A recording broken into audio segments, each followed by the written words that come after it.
You know, one of the things that I've been doing here lately in my effort to keep up with what is going on as I've been covering T.D. Jakes, his daughter Sarah, her husband Torrey, and now Joel Tutman, is I try to go and visit their socials just to kind of see what's happening so that when I do come to do my commentary, whatever day I choose to do it on, whatever topic I do it on, I have a little bit more ground of information versus just watching one of the Sunday services and reporting on that, which is what I've been doing here recently, is only doing that. But as I am now going to their socials, in particular Sarah Jakes Roberts' social, I'm seeing something that for me, I believe is extremely dangerous.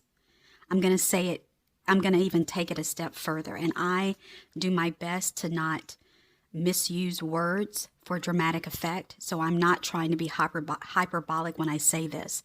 This is devilish, what I'm seeing this young lady do, because it is so obvious that the love of money, okay, is the root of everything with these people. It's the motive, I should say, for everything. So let me tell you what happened, and then I'm going to go deeper into it. So I was visiting her socials, and it seemed to me just about, is that the same as saying every?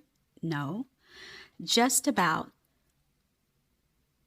every other video that I saw, this young lady is treating the scars on her neck as some sort of product, some sort of monetizable, marketable product. And whoever's doing the filming, they're zooming in.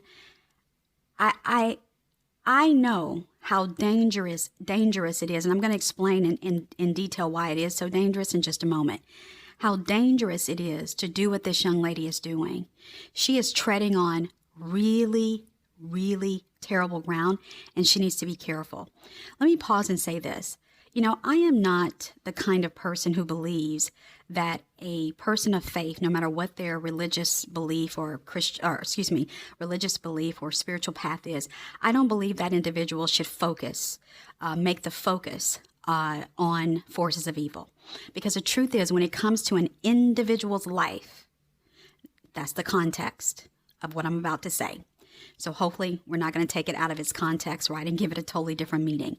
But the truth of the matter is, when it comes to an individual's life, no force of evil can touch or hinder that person unless that person gives the being, the source, the whatever, permission. We have total control. That's something God has given us. We have total control.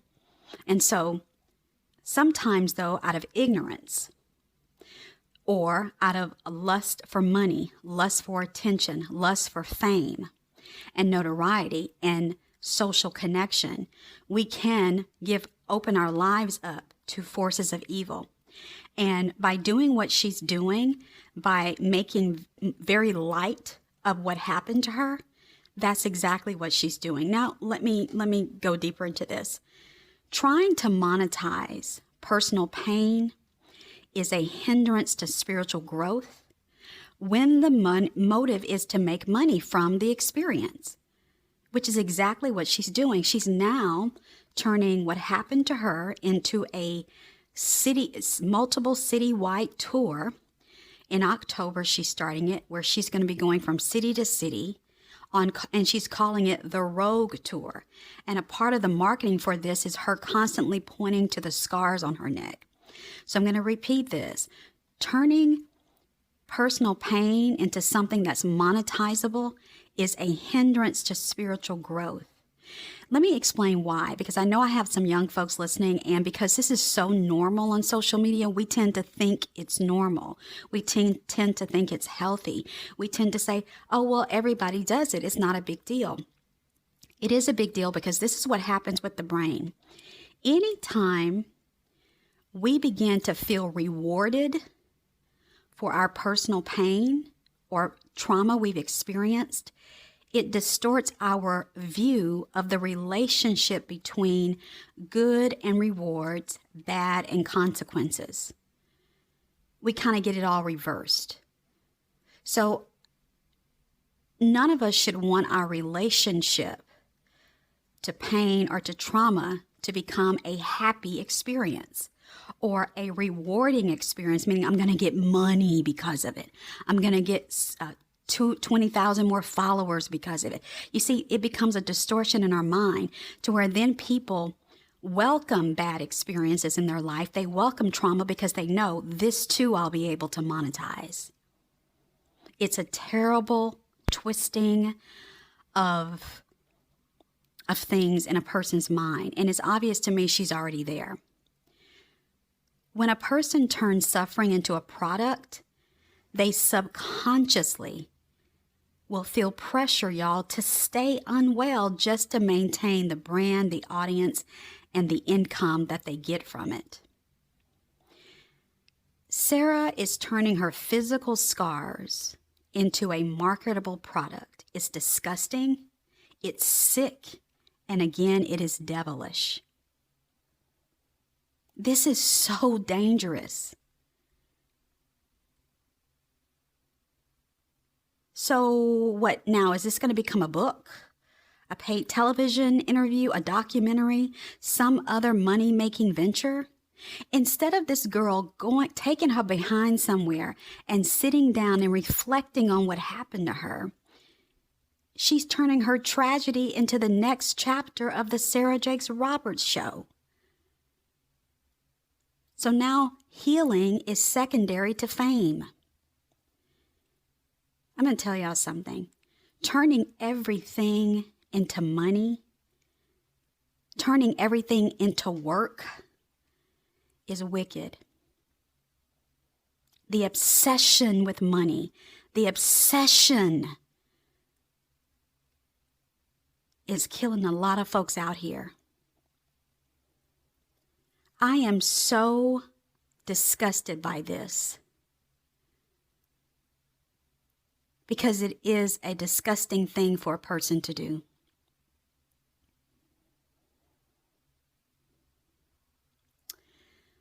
You know, this past Sunday, so now I'm making this Friday, August 21st, so I'm talking about the last Sunday, okay? What was it? I don't know. Whatever the last Sunday was. August, 16th, 15th, 14th, something to that effect. I was watching Touré's sermon that he preached at the Potter's house. He did preach at the Potter's house. And I will tell you, it seemed to me in his little tired sermon, he was actually talking to her. Because in essence, he was talking about how people do foolish things, and when they get hurt, and he used the word they have a break. I thought, I don't know if it's true that these people are having marriage problems. Maybe they are, and they're putting on a good front. I don't know. And maybe it's because I don't care for him. So I may be hearing things that, what am I trying to say here? Or rather, how do I want to say this? I may be hearing things that he's not saying, meaning I am putting 20 on 10. But even, I just hear him taking shots at her. That's what I got out of that sermon. Like, it's kind of like his little tired interview with Lecrae, where he took shots at her. Maybe, because I don't know him, I never talked to him, this is just my opinion, not facts. Maybe he didn't mean that even when he said that stuff to Lecrae about her, that maybe from his vantage point, he was just simply speaking about it. He didn't mean to, shoot her down. That's what I mean by maybe it's what I'm interpreting from it, not, what he genuinely meant. And it's the same thing, that little sermon. I'm like, okay, dude, you obviously do not have a say in this marriage or really this family, because you are bottling up a bunch of stuff that's coming out in your interviews and now in this little sermon. But I digress. I think for those of you listening who are younger and you grew up with social media, you're used to this. But I want you to understand something. What you see this girl doing is dangerous spiritually, and it's dangerous emotionally, because you never want to get things so twisted in your mind to where you feel good about something terrible that happened to you because you're going to be able to make money from it. To where now you're showing off everything because as if it's something good that happened to you. Almost dying, almost being paralyzed is horrible. It's a terrible thing that most normal people would want to forget. And that's the other layer to this. By constantly talking about this thing and showing off her scars, all she's doing is re-traumatizing herself. And the nervous system will pick this up. And if you guys ever read that book, The Body Keeps the Score? So it's not harmless what she's doing. It's not, oh, this is just what people do on social media. It's not.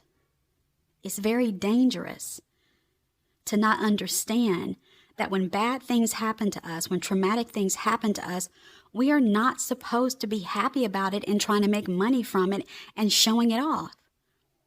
I remember there was a social media influencer I used to follow. She was a heavy-set girl. Well, let me just say it the way it was. She was fat. And she was making money from that.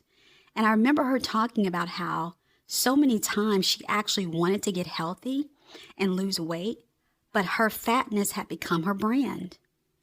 And brand deals, she had brand deals with all these big companies like Nike, and she was modeling for all these places because she was a big girl. But it impeded her ability to be able to get healthy because she would lose her, livelihood. And I remember thinking the same thing, and this is the danger of this stuff. Listen, being overweight is not healthy. It's not a good thing. But when we try to make it good by making money from it, it does more damage to us. And that's what happened to that social media influencer. It did so much damage to her. And then when she finally did start trying to get healthy, it wasn't really received well. And that's what this girl is doing. And for whatever reason, she can't see that. I mean, she's joking in these videos. I'm like, it's not just that this girl didn't learn nothing, in my opinion, from what happened to her. The fact that it just happened to her, she's on the tail end of her surgery recovery. You're already going on a 10-city tour where you're going to be talking about all this stuff. You really didn't learn nothing. I said this on the last conversation. I'm going to say it again. In my opinion, it won't be long, and we're going to hear something else has happened with this girl because she's quite silly. She seems very immature. And the fact that, these folks are constantly trying to make money from something. It's like, don't y'all have enough money to just leave these people alone? I went online to see how much these tickets are for this little Tired Road tour. And they start at $57. And of course, the VIP and the VVVIP, or whatever they're calling it, is $200 and something. So wait a minute. You weren't healthy enough to do Woman Evolve, so you already got those people's money from that. And now you're asking them for more money? And surely we all understand why they did not willingly offer people's money back, because they'd already spent the money. They'd already spent those folks' money. And I'm going to tell you something. This little Tired tour is a way for them to replenish people's money in case those folks start asking for their money back. We live in a very crazy world right now. For those of you who are keeping up with the war that's happening, for those of you who are keeping up with the economy. And I will tell you something. The old folks used to say, when they would say, I'm going to do this and that, they would tack on, if the Lord will, if the Lord is willing. If the Lord will, I'm going to go to the grocery store tomorrow. Well, we have to now say this, if the Lord will. And this world is still held up. Because most of you know, Iran tried to take our president out. There are some people who are, they don't have a problem with that. I can't say whether I'm on that end or not. I'm just telling you. But then there was another incident where someone had a bomb. So we're in very dangerous times. We're in political, violent times. And Iran's attacks are not just going to stop at the president. So what I'm saying is we need to understand that we could be hit here on land. Because these people don't fight like we fight, if you understand what I'm saying. So as I get ready to let you go, I am now convinced, after seeing these ridiculous social media videos of this girl, that it won't be long and something is going to happen with her. Now, some of you may say, well, don't speak that on her. Another person's words cannot hurt you. When you are in full possession of your will.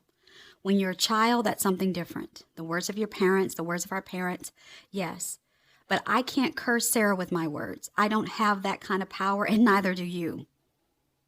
The strongest thing when it comes to an individual is their own personal will and the words that come out of their mouth. That's the truth, Ruth. Okay? So all this little mess of speaking things, that stuff, no. If that's the case, most of us wouldn't even be here. Those of us who are black, all the stuff that some of these folks are speaking about us. So if that was true, so sometimes I like to just say, listen, let's think it all the way through. Let's walk all the way down the road and not be given to spiritual myths. But at the end of the day, this is horrible. This right here is so devilish. Now, it's one thing for a person to turn their mourning into joy and happiness, but that's coming from a place of I have victory. But that's not the same as coming from a place of now how can I make money from it, which is where she is, and she's literally about to make money from it. And I can promise you the book will be next.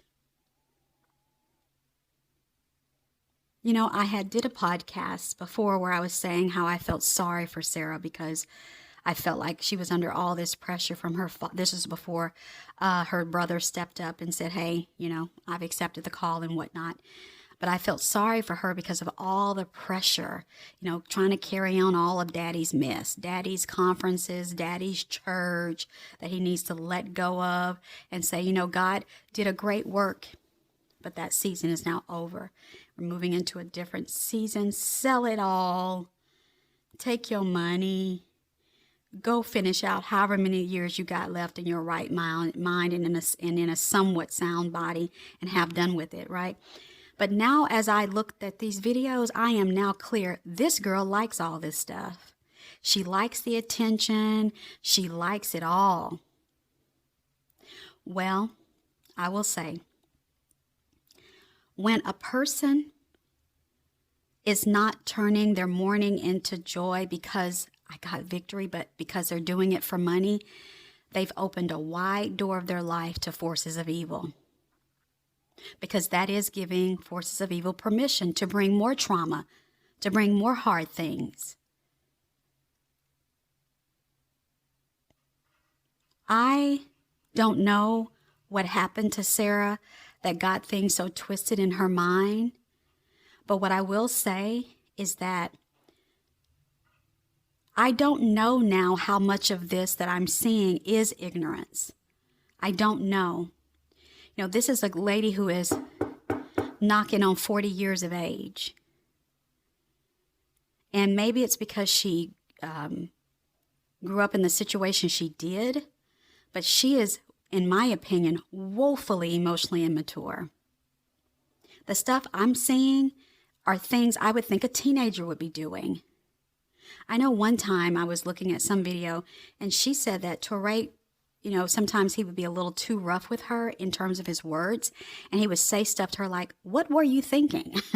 and you know, when I first heard that, I was like, oh, okay. But now I'm like, yeah, I can understand why somebody would say to her, what were you thinking?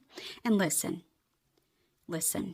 I'm not trying to tear this girl down. What I am saying, though, is it really bothers me that young folks were all in her, I suppose they were young folks. I hope they were young folks. But they were all in those comments, like celebrating what she was doing. It's like, no, she has a distorted view now between trauma and pain and rewards and good things, to where now you think your painful experience is something to be rewarded. It's not, y'all. It is not.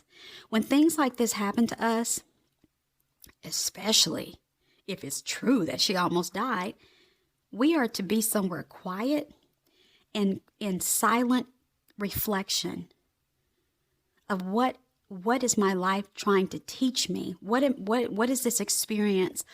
What is this here to teach me? We are supposed to be trying to heal, in her case, because it was a physical situation, not try to figure out, okay, I'm going to go on a tour now so I can make all this money from what happened to me. It's kind of like what we see. These people they do all kinds of horrible things in the pulpit, and they just keep on going as if it never happened. That's what she's doing. She's going on as if what they claim was so terrible, never happened. It did happen. It did. You know, you're wearing this foolish mess that could get you killed in the pulpit, literally. Just get a heel hung the wrong way and fall in the pulpit while you're preaching. You're jumping up and down. You're moving in such a way that anybody with an ounce of common sense would say, did you really have surgeries? Did you really? I mean, again, I don't want to be given to conspiracy theories, but you do wonder when you look at this girl and you see the way she behaves in the pulpit, like, there's no way. There's no way. And then you say you got to have another surgery. What are you doing? I will say, I think I need Dexter to hurry up and get in the pulpit so that this young lady can just go do something else. A few years ago, she had a cancer scare. You know, I would say that this family may not be, y'all, as financially prosperous as we've thought, even as I've thought, because I can't make any sense of what they're doing. I know the church is struggling. I mean, to me, that's just common sense when you look at some of the sermons being preached and all the stuff, you know, constantly asking people for money. They don't care that gas is high. They don't care that everything is expensive. They don't care about inflation. Just give me, and then give me some more, right? But it seems to me now that maybe, just maybe, they don't have it like that, y'all. So let me tell you about me as I let you go. I will not be surprised, nor will I rush to comment on it.